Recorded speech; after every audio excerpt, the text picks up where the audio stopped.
சண்டியன் இல்லாத ஊர்ல நொண்டியனும் சண்டியன் தானாம் என்று சொல்லி இன்னைக்கு நாடாளுமன்றத்தில் ஒரு கலவரம் நடந்திருக்குது. அது என்ன கலவரம் என்று சொல்லி இன்னைக்கு இந்த காணொளியில விரிவா பார்க்க போறோம்.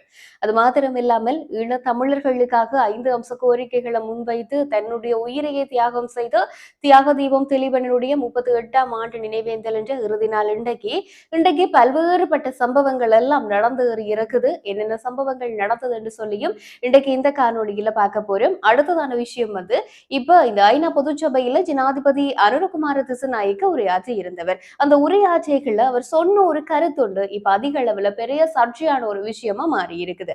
ஆக அவர் என்ன கருத்தை சொல்லி இருக்கிறார் என்று சொல்லி எல்லாம் இன்றைக்கு விரிவா இந்த காணொளியில நாங்கள் பார்க்க போறோம். அதுக்கு முதல்ல நீங்க யாராவது புதுசா எங்களோட சேனலை பாக்குறீங்கன்னு சொன்னா உங்களோட சப்போர்ட்டை சப்ஸ்கிரைப் பண்ணி எங்களுக்கு தாங்க கொண்டு கேட்டுக்கொண்டு இன்றைக்கு நாங்கள் முழுமையான வீடியோவை பார்ப்போம். இன்றைக்கு 38 வருஷங்களுக்கு முதல்ல தன்னுடைய தேசத்து மக்களுக்காக தன்னுடைய தேசத்து மக்கள் சுதந்திரமா வாழணும்ன்றதுக்காக ஒரு 24 வயது இருக்கிற இளைஞர் ஒருவர் தன் உயிரை தியாகம் செய்தவர் உண்ணாவிரதம் இருந்து. யாரும் இந்த வரலாறு எழுதல கடந்து விட இயலாது. அப்படித்தான் ராசையா பார்த்திபன், அதாவது திலீபன் என்கின்ற இயற்பெயர் கொண்ட ராசையா பார்த்திபன் எங்கட ஈழத்து மக்களுக்காக உண்ணா நோன்பிருந்து உயிர் பிரிஞ்சவர். அதுண்ட இன்றைக்கு 38வது வருஷம். அவர் 12 நாட்கள் அன்னம் தண்ணி இல்லாம தன் உயிரை தியாகம் செய்தவர். ஒரு 5 அம்ச கோரிக்கைகளை முன்வச்சு அவர் வச்ச 5 அம்ச கோரிக்கைகளும் நிறைவேற்றப்பட்டதான்னு கேட்டா நிறைவேற்றப்படவே இல்லை. ஆக இன்றைக்கும் பார்த்திபன் பசியோட தான் இருக்கிறார் என்று சொல்லி நாடாளுமன்றத்துல இன்றைக்கு திலீபன் அவர்களுக்காக குரல் எழுப்பி இருக்கின்றார் வன்னி மாவட்ட பாராளுமன்ற உறுப்பினர் துரைராசா ரவிகரன் அவர்கள். அப்ப இன்றைக்கு அவர் பாராளுமன்றத்துல உரையாற்றிகளை சொல்லி இருக்கிறார். ஈழத் தமிழ் மக்களுக்காக 5 அம்ச கோரிக்கைகளை முன்வச்சு உண்ணா நோன்பிருந்து உயிர் நீத்த எங்களுடைய தியாக தீபம் திலீபன், அதாவது பார்த்திபன் இன்றைக்குமே பசியோட தான் இருக்கிறார். பார்த்திபன் இன்றும் பசியோட தான் இருக்கிறார். ஏனென்றா எங்களுடைய ஈழத் தமிழ் மக்களுக்காக அவர் முன்வைத்த கோரிக்கைகள் எல்லாம் நிறைவேற்றப்பட்டதான்னு கேட்டா நிச்சயமா நிறைவேற்றப்படல. அப்ப பார்த்திபன் இன்னும் பசியோட தான் இருக்கிறார் என்று சொல்லி அவர் நாடாளுமன்றத்துல பேசி இருக்கிறார்.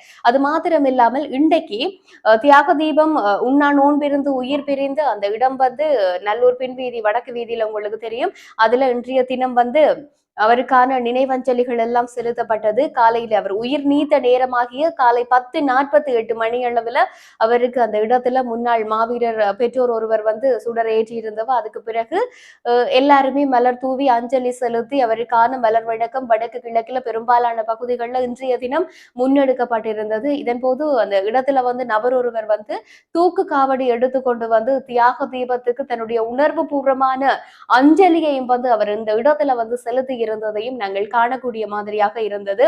ஆக இன்றைக்கு இவ்வாறாக தியாக தீபன் திலீபன் அவர்களுக்கான அந்த மரியாதை எல்லாம் செலுத்தப்பட்டு கொண்டிருந்த நேரம் அங்கே ஒரு சின்ன ஒரு சலசலப்பும் ஏற்பட்டிருந்தது. தியாக தீபம் திலீபன் அவர்களுக்கான நினைவேந்தல் எல்லாம் முடிஞ்சு எல்லாருமே வெளியேறி கொண்டிருந்த சமயத்துல நபர் ஒருவர் என்ன செய்யறாருன்னா அங்க இருந்த மக்கள்கிட்ட கொஞ்சம் துண்டு பிரசுரங்களை விநியோகிச்சு கொண்டிருந்தவர். அந்த துண்டு பிரசுரத்துல என்ன இருக்கு அப்படின்னு சொல்லி சொன்னால், இப்ப அதுல இருக்கிற விஷயங்களை நான் பொதுவா சொல்றேன். இப்ப யாரும் தியாக தீபம் திலீபன் அவர்களை நினைவேந்தலாம், அதுக்கு எந்த விதமான தடையும் கிடையாது. அப்படி இருக்கேக்குள்ள தமிழ் மக்களினுடைய பிரதிநிதிகளாக இருக்க வேண்டிய சில அரசியல் கட்சியினர் எல்லா விஷயங்களையும் மூக்க நுழைச்சு கொண்டு இருக்கிறோம் என்று சொல்லி தமிழ் தேசிய மக்கள் முன்னணியினரை சாடுகின்ற மாதிரியாக அந்த துண்டு பிரசுரம் இருந்தது. இந்த நேரத்துல தமிழ் தேசிய மக்கள் முன்னணியினர் அந்த இடத்துல என்ன சொல்லி இருந்தது ஏன்னா இவர் யார்கிட்டயோ பணத்தை பெற்றுக்கொண்டுதான் இந்த ஒரு சம்பவத்தை செய்யறாரு என்று சொல்லி அந்த இடத்துல சின்ன ஒரு முருகல் நிலை ஏற்பட்டதையும் நாங்கள் அவதானிக்க கூடியதாக இருந்தது.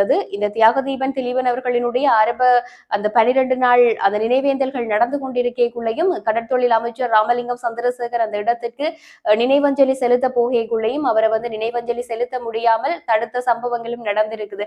ஆக இப்படி தன்னுடைய உயிரை எங்கட தேசத்து மக்களுக்காக தியாகம் செய்த ஒருவர் ஒரு பெரும் தியாகி அவர்கிட்ட ஒரு நினைவேந்தலை கூட சரிவர செய்ய முடியாத அளவுக்கு குழப்பங்கள் நடக்குதுன்னு சொல்லிக்குள்ள அதை ஏற்றுக்கொள்ள முடியாமல் இருக்கேனண்டா அவற்றை ஆசைதான் நிறைவேற இல்லை. அவர் முன்வைச்ச 5 அம்ச கோரிக்கைகள் தான் நிறைவேற இல்லை. அப்படி இருக்கேக்குள்ள அவர்களுடைய அஞ்சலி நிகழ்வு என்றாலும் ஒரு அமைதியான வழியில செய்யறதுக்கு முடியாமல் இருக்கு அப்படி என்று சொல்லி கடுமையான விமர்சனங்கள் எல்லாம் முன்வைக்கப்படுறதை நாங்கள் பார்க்கக்கூடிய மாதிரியாக இருக்கு. அடுத்த விஷயம் என்னன்னு கேட்டா, இப்ப அமெரிக்காவுல இது ஐநா பொதுச்சபையில எங்களுடைய ஜனாதிபதி அனுரகுமார திசுநாயக்க அவர்கள் உரையாற்றி இருந்தவர். அப்படி அவர் உரையாற்றியக்குள்ள ஒரு கருத்துண்டு சொல்லி இருந்தவர். அந்த கருத்துல என்ன சொல்லி இருக்கிறாருன்னா, ஊழலை எதிர்த்து போராடுறதுன்றது கடினமானது. ஆனா அப்படி ஊழலை எதிர்த்து போராடாமலும் இருக்க முடியாது அப்படின்னு சொல்லி இருக்கிறார். இதுல என்ன தவறு இருக்குது? சரிதானே, ஊழலை எதிர்த்து போராடுறதுன்றது கஷ்டம். ஆனா எதிர்த்து போராடாம இருக்க முடியாது தாரி என்று சொல்லி நீங்க சொல்றதெல்லாம் விளங்குது. ஆனால் இந்த ஒரு கருத்து 2019ஆம் ஆண்டு ட்ருவாண்டோ ஜனாதிபதி ககாகோ உரையாற்றின ஒரு உரை. அந்த உரையின்றி ஒரு சின்ன கருத்து தான் இது. இத எங்களுடைய ஜனாதிபதி அனுரகுமார திசநாயக்க சொல்லி இருக்கிறது தான் சர்ச்சையா மாறி இருக்குது. அதாவது ஒரு மேற்கோள் காட்டி இந்த ஜனாதிபதி இதை சொல்லி இருந்தவர் இந்த ஆண்டில் என்று மேற்கோள் காட்டி சொல்லி இருந்தா பிரச்சனை கிடையாது. ஆனால் தன்னுடைய கூற்று மாதிரியாக சொல்கின்றார் என்று சொல்லிதான் ஒரு சர்ச்சையான விஷயம் போய்கொண்டிருக்கிறதை நாங்கள் பார்க்கக்கூடிய மாதிரியாக இருக்குது இந்த ஒரு விஷயத்தை பொறுத்த வரைக்கும். அடுத்ததான் இன்றைக்கு இந்த நாடாளுமன்ற அமர்வு நடந்திருந்தது. நாடாளுமன்ற அமர்வில் நாடாளுமன்ற உறுப்பினர் ராமநாதன் அர்ஜுனா உரையாற்றி இருந்தவர். அப்ப அவர் நேற்றைய தினமும் இன்றைய தினமும் சபை முதல்வர் விமல் ரத்நாயக்க விட்ட பல கேள்விகளை முன்வைத்திருந்தவர். அந்த கேள்விகளுக்கு எல்லாமே பதிலளிக்காத பட்சத்துல அவர் இன்றைய தினம் கொஞ்சம் என்னன்னு சொல்றது, சண்டையன் இல்லாத ஊரில் நொண்டியனும் சண்டையனும் மாதிரி, அதே மாதிரி அபிவிருத்தி குழு கூட்டங்கள்ல சொல்ற விஷயங்கள் எல்லாம் சரிவர நடந்திருக்கான்னு சொல்லியும் பல விமர்சனங்களை முன் வச்சு பேசி இருக்கிறார். சண்டியன் இல்லாத இடத்துல நொண்டியனும் சண்டியன் தானண்டு. என்னென்றால் யாழ்ப்பாணம் என்றது என்பிபியினுடைய வெத்தலைப்பட்டி இல்லை. நான் கேட்கிற கேள்வி என்னென்றால் கேட்ட கேள்விக்கு ஒரு பதில் கூட ஒழுங்கா வரையில. நான் இதுவரைக்கும் கேட்ட கேள்விக்கு ஒரு பதில், அந்த அமைச்சிட்டர்கள் இந்த அமைச்சிட்டர்கள் இந்த அமைச்சிட்டர்கள் என்று நான் கேட்கிற கேள்விக்கு ஒரு பதில கூட ஒழுங்கா சொல்ல தெரியல. வடக்கில் அபிவிருத்தி என்று சொல்ற பெயர்வையில மக்களுடைய காணிகள், மக்கள் அங்க சாகும் வரைக்கும் உண்ணாவிரதம் இருக்கிறார்கள் காணிக்காக.